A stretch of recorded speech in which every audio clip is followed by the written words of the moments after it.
This TikTok poster's caption reads, "Don't make excuses for her. She had time to call 911 and she chose not to for 8 hours, knowing her roommates were dead." And then her caption says, "How do you know?" And the video goes on to show you this. But I missed you more than I thought I would. Months after the release of the probable cause affidavit, this TikToker posted this video just last week, and there are many, many more like it out there, along with numerous questions about what happens when a person goes into shock. I hope this helps you understand the dynamics of shock in human beings. Since the release of the probable cause affidavit, many have questioned surviving roommate Dylan Mortensen's response, and Dylan has definitely caught a lot of flack from the online community and beyond. I will admit that I myself had a shocked and then horrified reaction after learning that surviving roommate Dylan Mortensen saw the perpetrator, heard what she heard, and then retreated to her bedroom, locked her door, and the authorities were not called until over 8 hours later. I personally had to take a few days off of creating content to return to my textbooks to try to make sense of what happened that horrible night, particularly in regards to surviving roommate Dylan Mortensen's reported response per the PCA. According to the training that I've had in psychology and in preparation to become a behavioral therapist, there are 5 primary human responses to shock, 5 primary physiological responses to shock that we are not necessarily in control of when we are undergoing this state of shock. These responses are sometimes referred to as the 5 F's, and those F's stand for freeze, flop, and friend, as well as fight or flight. I will go more into what those 5 F's mean exactly, or what they look like in an actual human response, but let's first take a look at the PCA and the part that is relevant to what we're talking about here in regards to what Dylan Mortensen reported her response to be that horrible evening or early morning of November 13th, 2022. It should be noted in the probable cause affidavit, the initials DM stand for the name of surviving roommate Dylan Mortensen. DM stated she originally went to sleep in her bedroom on the southeast side of the 2nd floor. DM stated she was awoken at approximately 4 a.m. by what she stated sounded like Gonsalves playing with her dog in one of the upstairs bedrooms, which were located on the 3rd floor. A short time later, DM said she heard who she thought was Gonsalves say something to the effect of, "There's someone here."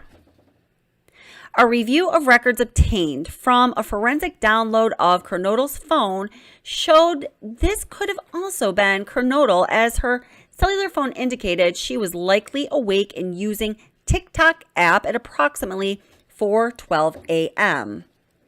DM Dylan Mortensen stated she looked out of her bedroom but did not see anything when she heard the comment about someone being in the house.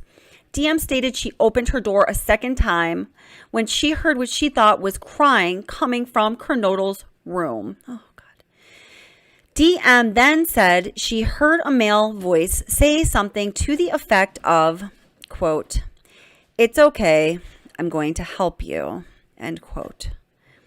At approximately 4:17 a.m., a security camera located at 1112 King Road, a resident immediately to the northwest of 1122 King Road, picked up a distorted audio of what sounded like voices or a whimper, followed by a loud thud. A dog can also be heard barking numerous times starting at 4:17 a.m. The security camera is less than 50 feet from the west wall of Kernodle's bedroom. DM stated she opened her door for the 3rd time after she heard the crying and saw a figure clad in black clothing and a mask that covered the person's mouth and nose walking towards her. DM described the figure as 5'10" or taller, male, not very muscular, but athletically built with bushy eyebrows. The male walked past DM as she stood in a frozen shock phase. That's a quote. The male walked down towards the back sliding glass door. DM locked herself in her room after seeing the male. DM did not state that she recognized the male. This leads investigators to believe that the murderer left the scene. In regards to the 911 call itself, I'm going to read you an excerpt from an article from the Today Show, and it should be noted that this article was released on November 21st, 2022, about a week after the tragedy. The headline says, police release new information about the University of Idaho murders, including who called 911. It goes on to say, multiple people spoke with a dispatcher during the call made at 11:58 a.m. to report an unconscious person, police said.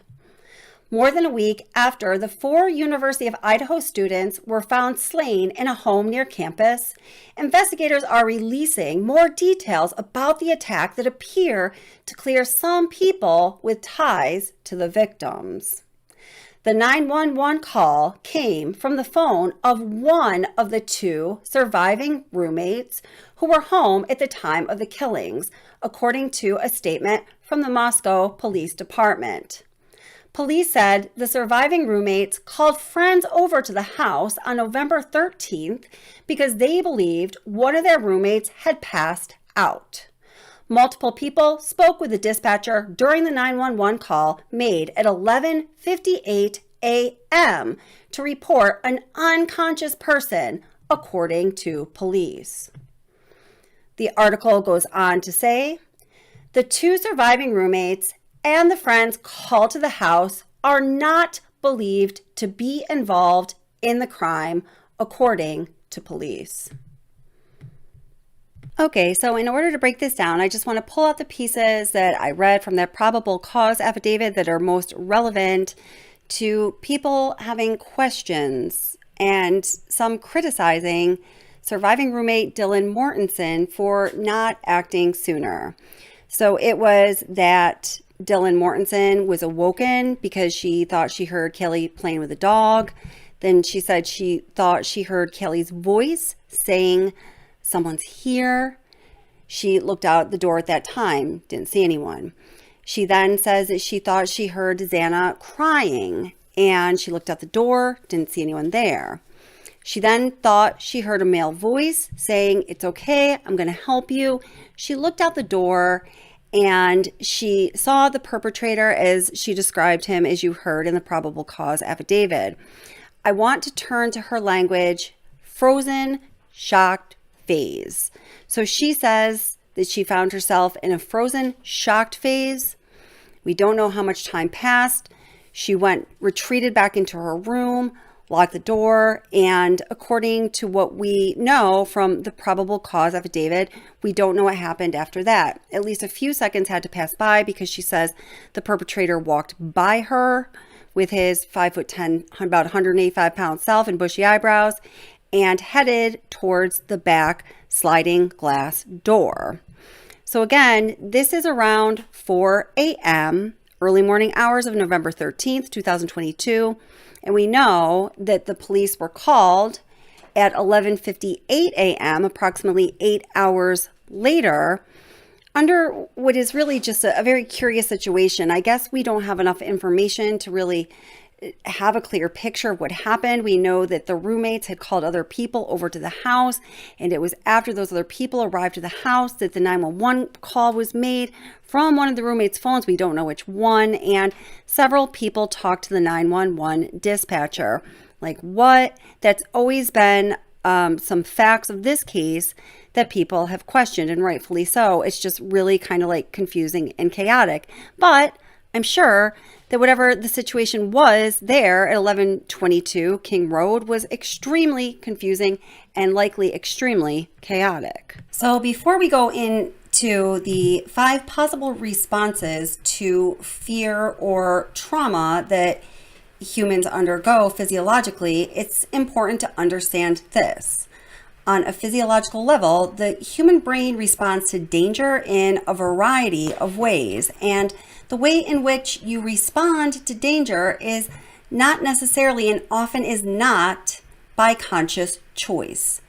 If a traumatic event signifies a threat to one's safety, for example, it creates a physical and emotional reaction within the self that activates the sympathetic nervous system, this is also known as the SNS, or a fight and flight response, both of which are necessary for survival. It might trigger that fight or flight response.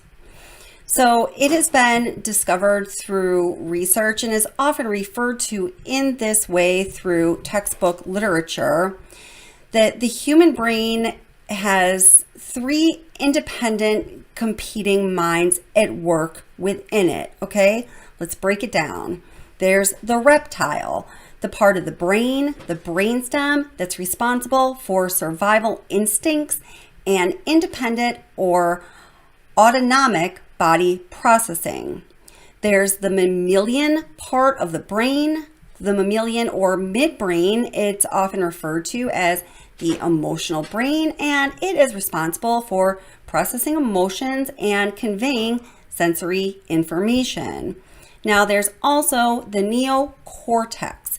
The neomammalian complex includes the cerebral cortex, which is a structure that can be found in certain mammals and humans. This part of the brain is responsible for language abstraction, planning, and perception. So in essence, what happens is this, and if this is hard to understand or difficult to follow, I'm going to be doing a live stream to follow up with this material. Essentially, in the event of a trauma, the reptilian part of the brain becomes activated, alerting the body to go into survival mode. And at this point, the SNS, that sympathetic nervous system, prepares for fight or flight, freeze, flop, or friend. Once the brain shifts back to normal functioning, it can process information with a variety of sensory inputs and outputs. The cognitive processing is called top-down processing, okay? So the top-down processing is driven by cognition, by thinking, conscious thought, and it's based on perception. The brain responds to what it knows and what it expects based on past experiences and works in an almost predictable fashion, which allows for the successful processing of external experiences. However, in trauma, brain chemicals such as stress hormones become stuck. They can't be replenished, leaving the survivor in a permanent reactive state.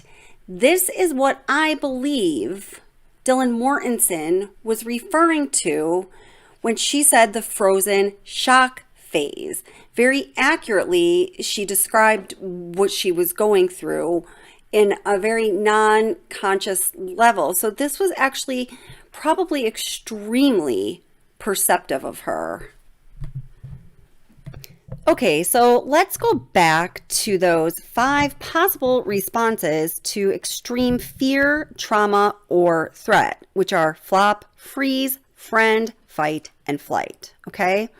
So all of these are activated by the sympathetic nervous system. And remember, when we are faced with extreme fear, trauma, or threat, and the sympathetic nervous system takes over, we do not have a conscious choice as to which of these we choose. So let's start with friend. This, of course, like everything else, starts when we're babies. We learn that by crying out for help, by getting the attention of a caregiver, another human being, then our needs are going to be met.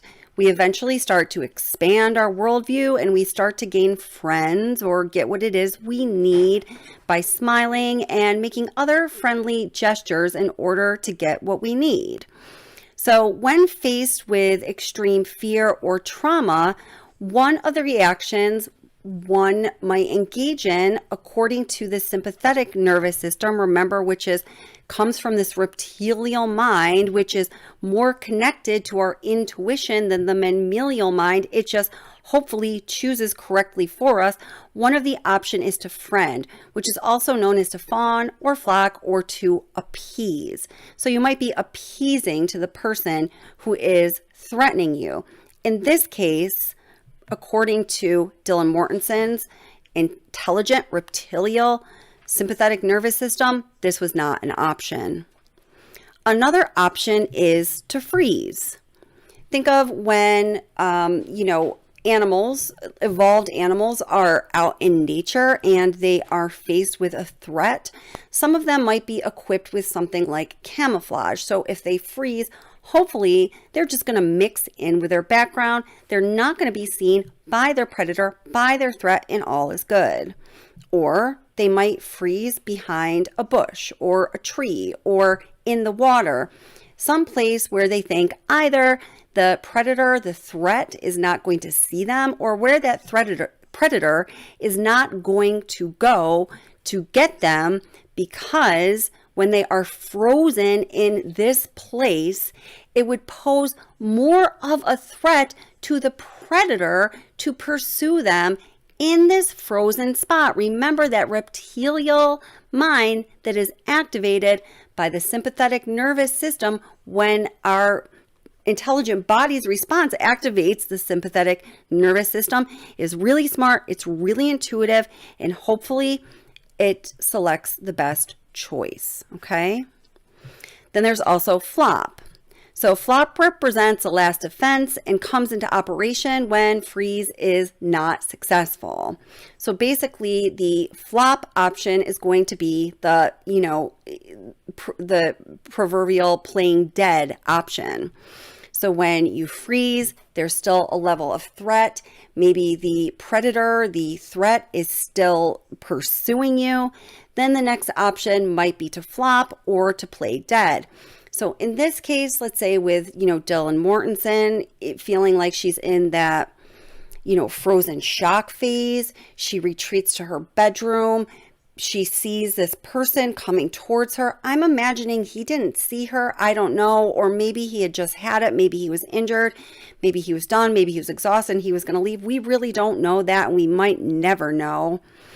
Her retreating into her room and locking her door, and maybe then, maybe the next thing she did was to jump into bed, go under the covers, pull the covers way up over her head. In this case, she went into flop mode, or, the proverbial playing dead, right?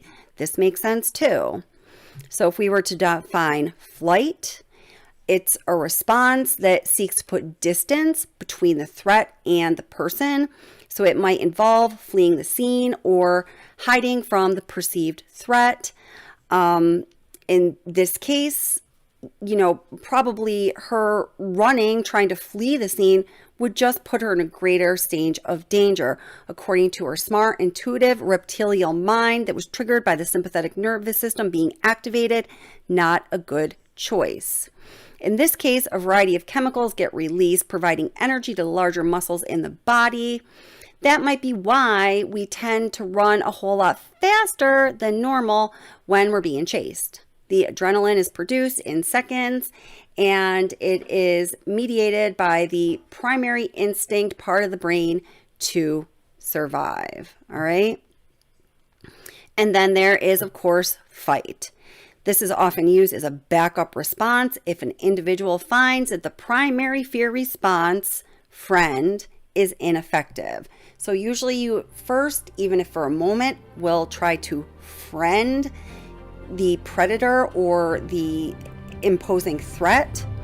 Simply put, fight is a survival strategy that can often result in a person demonstrating overt aggression or subtle aggression cues, such as the use of aggressive language or action. So, screaming at somebody, cursing at them, trying to say horrible things to get them away, or literally, physically fighting.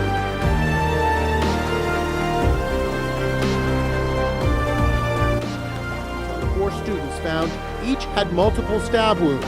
Some had defensive wounds, showing they fought with the attacker. And there was no sexual assault. County Coroner Kathy Mabbutt is describing the murders as personal.